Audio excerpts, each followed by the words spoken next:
Hello tout le monde. Eh bien ce sera une vidéo avec un son je pense catastrophique.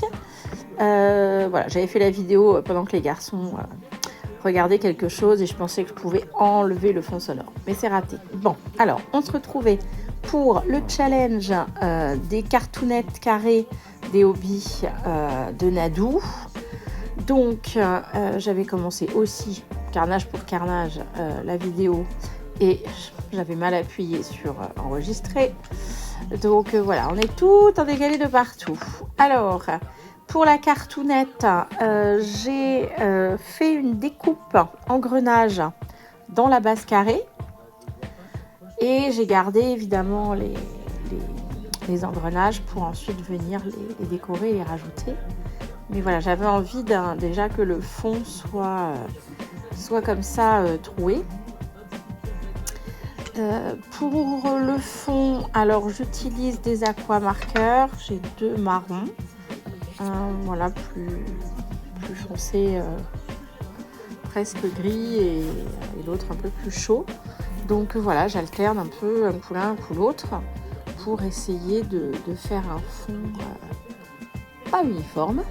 Voilà, c'est le principe de cette méthode. Qu'est-ce que j'ai oublié aussi? Je ne sais plus. Alors, là, c'est pour venir faire un petit peu de pochoir, mais avec de la texture. Donc, j'avais un pochoir comme ça qui fait un petit peu circuit imprimé. Donc, moi, je trouvais que ça allait bien avec le style steampunk. Donc, je voulais utiliser celui-ci. En même temps, j'ai pas beaucoup de matériel. J'aime beaucoup le style steampunk. Mais finalement, voilà, je me rends compte que j'ai pas beaucoup investi. Bon, là, je sais que, puisque je suis en voix off, que finalement, cette créa, je l'aime bien. Mais souvent, quand je vois tout ce qui se fait, c'est pas pour se comparer. Mais je trouve mes créas steampunk souvent assez un peu trop simplettes, un peu trop basiques par rapport à ce que je vois un petit peu chez les copinettes. Mais bon, c'est un exercice auquel je me livre assez peu, donc pour l'instant, je pense que ça manque surtout d'expérience. Alors ça, c'est les fameuses pattes de structure qu'il y avait eu là, dernièrement, il y a quelques mois déjà quand même, chez Nose. Que finalement, voilà, je craignais d'avoir du mal à conserver parce que tout le monde avait dit attention, elles sèchent très vite quand elles sont ouvertes. Et puis moi, je les oublie. C'est-à-dire que pourtant, elles sont dans un tiroir qui est juste à côté de mon bureau. Mais je sais pas. Je pense rarement à m'en servir. Pourtant, j'aime ça, la texture. Mais bon. Alors là, c'est un peu carnage. Je veux faire ça rapidement. Je sais que j'ai pas beaucoup de temps pour les vidéos et puis ça va être encore pire là dans les jours qui viennent puisque je commence quelques travaux à la maison. Mais là je vois que voilà, je me suis un peu dépêchée, donc du coup je prends pas vraiment le temps de nettoyer, de ranger au fur et à mesure. Le bureau c'est le Bronx. Je m'en mets de partout. Ah, j'ai quand même nettoyé. Alors oui, ça c'était pour reparler. Pour essayer de leur conserver un peu leur fraîcheur, j'avais vu ça sur une chaîne. Je pchite 2 ou 3 pchites d'eau. Je vérifie que ça ne fait pas des flaques, que juste ça humidifie. Je remets l'opercule le mieux possible. Et j'admets que même en les oubliant, même déjà ouvertes, et bien du coup elles gardent leur moelle. Voilà. Alors, on va continuer le patouillage. Ça, c'est une patine que j'utilisais dans la restauration de meubles, mais aussi voilà, pour la déco. Celle-ci, voilà, un petit côté métallique. Gris foncé. Voilà. Je ne peux pas dire argent parce que c'est trop foncé. Mais, donc à chaque fois que quand je vais essayer de donner un effet métallique, je prends celle-ci. Et quelquefois, je la mélange aussi avec, j'en ai une autre un peu dorée. Donc, je fais d'abord celle-ci et je viens ensuite rajouter quelques petites taches avec la dorée. Là, cette fois-ci, je vais pas sortir la patine dorée, je vais utiliser là les nouveaux, comment ça s'appelle, les brushes, marqueurs brush de chez Action. On a sorti des nouveaux, d'ailleurs on le voit, il est sur plein de travail. Dans les tons, il y a des dorés comme ça, il y a plusieurs types de jaune et de doré. Donc je les ai trouvés très sympas, je les trouve tellement pratiques. Voilà. Donc, pour l'instant, je colorie, je mets en couleur un petit peu toutes les morceaux d'engrenage que je vais réutiliser après, même les petits bouts là qui étaient sur le bord de la cartonnette. Et finalement, je pense que je vais, j'ai regardé un petit peu et l'idée c'était de tous les récupérer, les remettre. Alors, c'est pareil, j'avais fait une découpe en poule j'avais simplement un morceau de carton sur lequel j'ai crayonné avec un feutre de manière assez régulière pour pas faire un jaune trop lisse, quoi.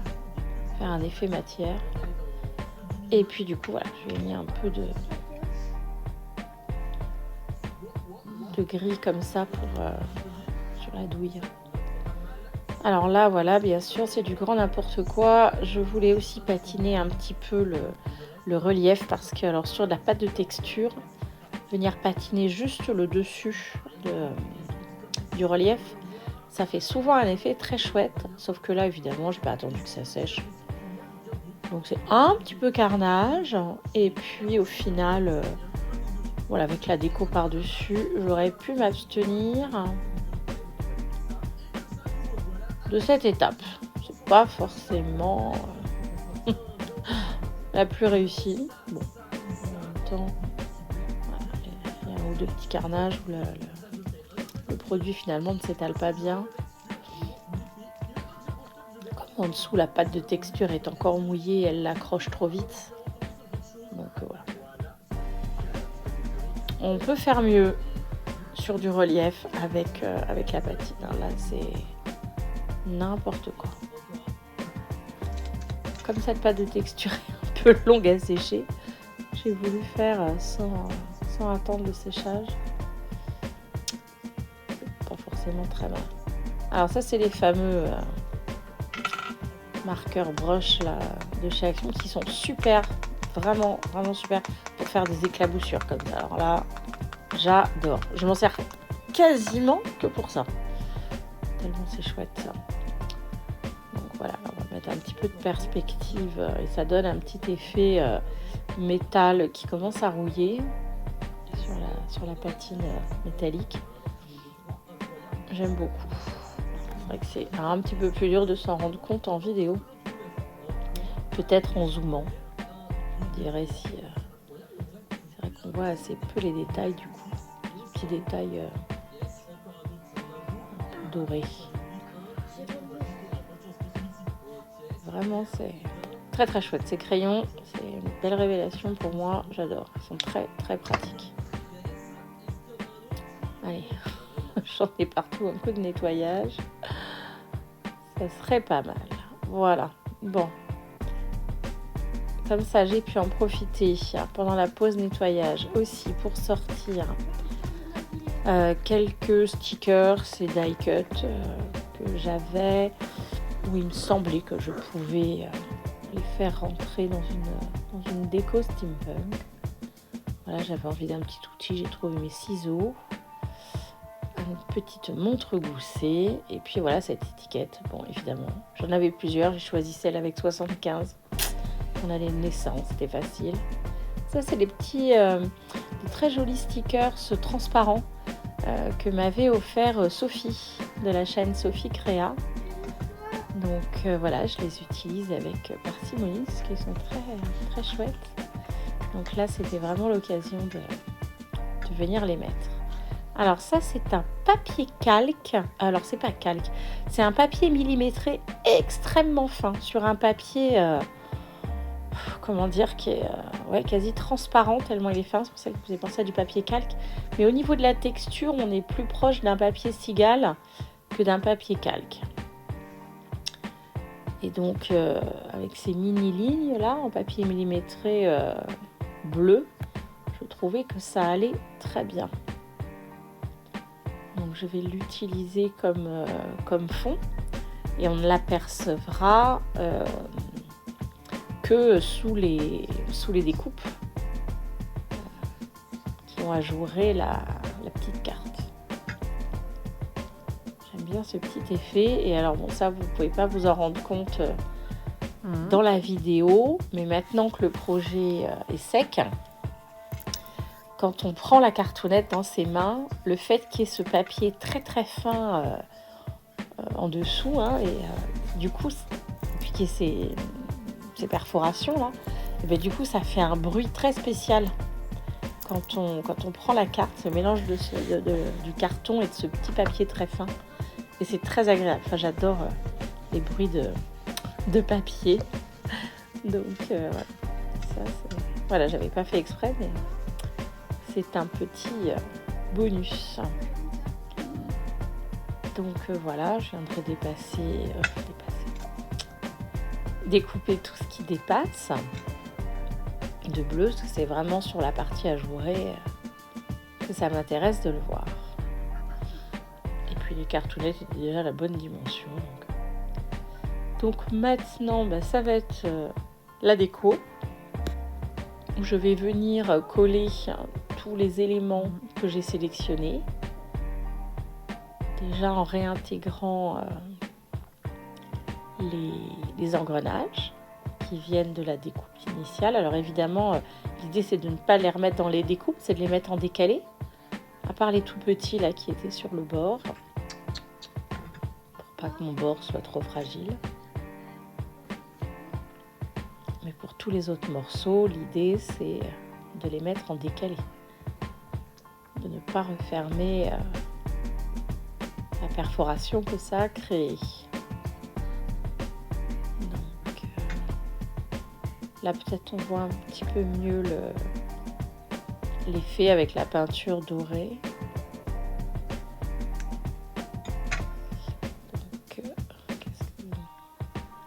Donc comme il y a quand même pas mal d'épaisseur et que je veux mettre la montre goussée dessus, j'ai préféré le couper en deux. Comme ça, je n'aurai pas beaucoup de superposition avec la montre goussée. Et puis, ça me permet d'avoir un deuxième morceau d'engrenage que je peux intégrer ailleurs dans la créa. J'avais pas trop le courage de ressortir la machine de découpe aussi et de refaire plus d'engrenages. Donc, je me suis dit, on va faire en sorte de faire avec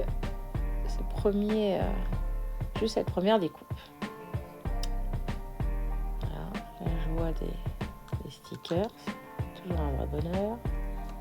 Et encore, cela s'en sort bien. Faut que je ressorte, j'avais un morceau de tapis pour Cricut qui est autocollant, que j'avais commandé par erreur sur Temu. Et l'une d'entre vous m'a expliqué que ça pouvait servir justement pour décoller les stickers. Alors j'en ai découpé un morceau parce qu'il était quand même grand pour en avoir à portée de main.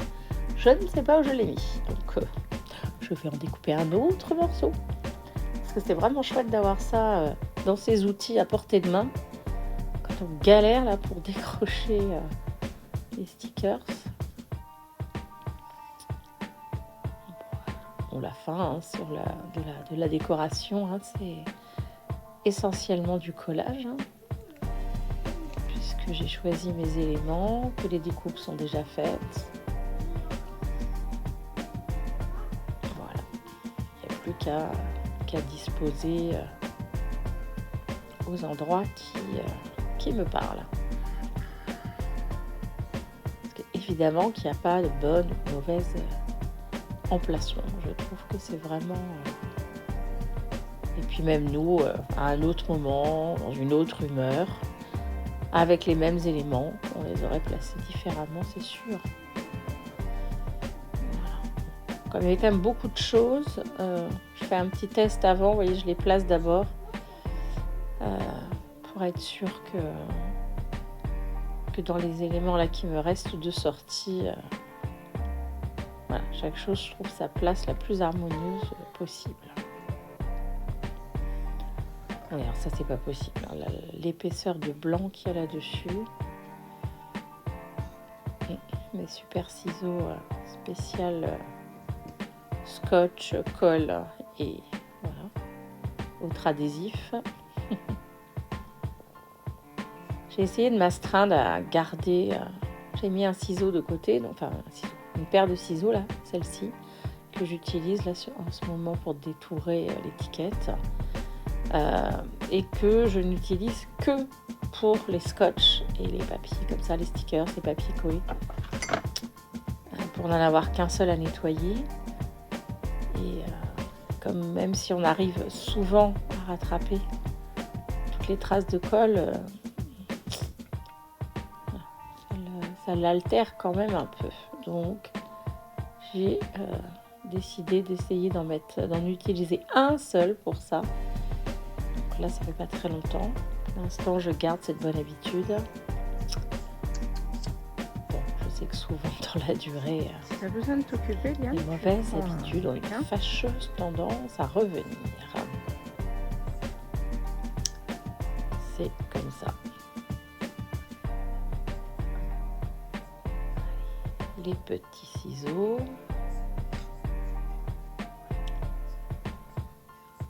Après, ouais, je me dis finalement, là, le regarder de nouveau.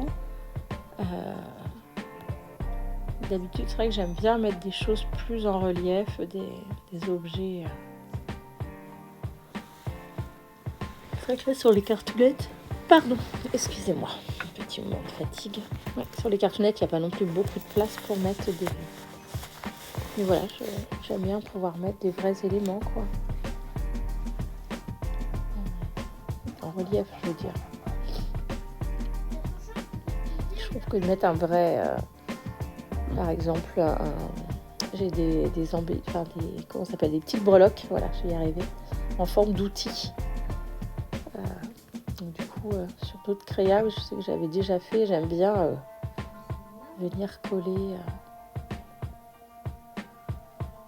reproduction d'objets.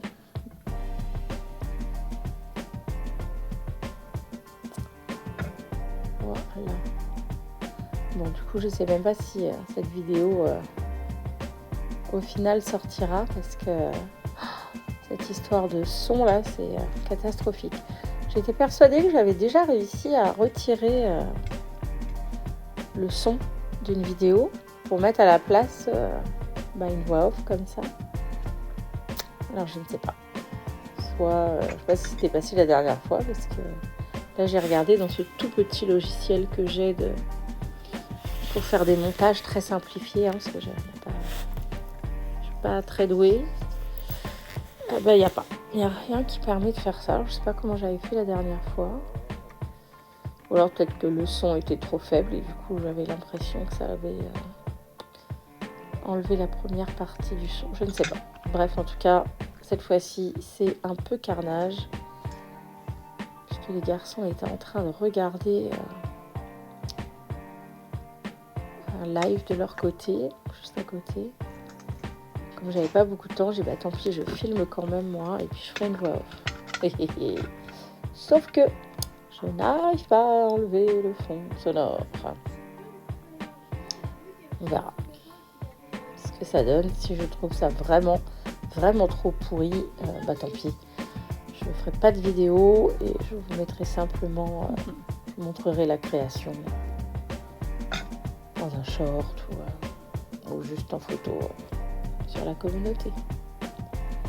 Voilà, un petit œillet de ma collection. J'ai pas mal de dies, de découpes comme ça, d'œillets de toutes les formes. Il y a des étoiles, des cœurs, un petit peu des passants, comme des choses un peu comme des passants de ceinture.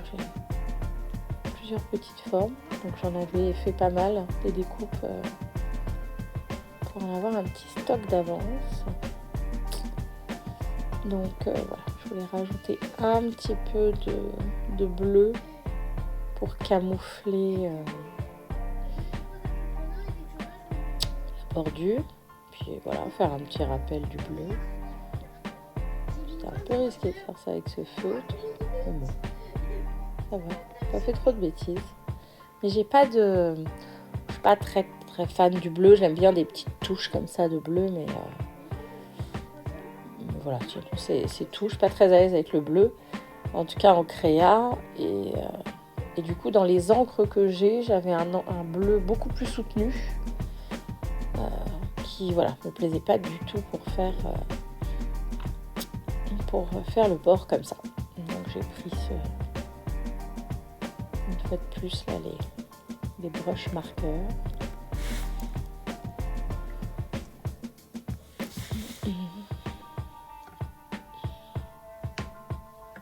Finalement, je voyais pas trop où j'allais au départ et j'aime assez bien le résultat. Il y a évidemment la composition, mais je trouve que ça rend vraiment bien sur ce format. C'était une très très bonne idée là qu'elle nous a proposée. Voilà, quelques petites éclaboussures. J'adore ça tellement. Voilà. Bon, maintenant, un petit peu de place. On va se présenter la cartoonette. Eh bien, j'ai plus qu'à vous dire bonne créa. N'hésitez pas à publier les vôtres en communauté. À bientôt. Bye bye.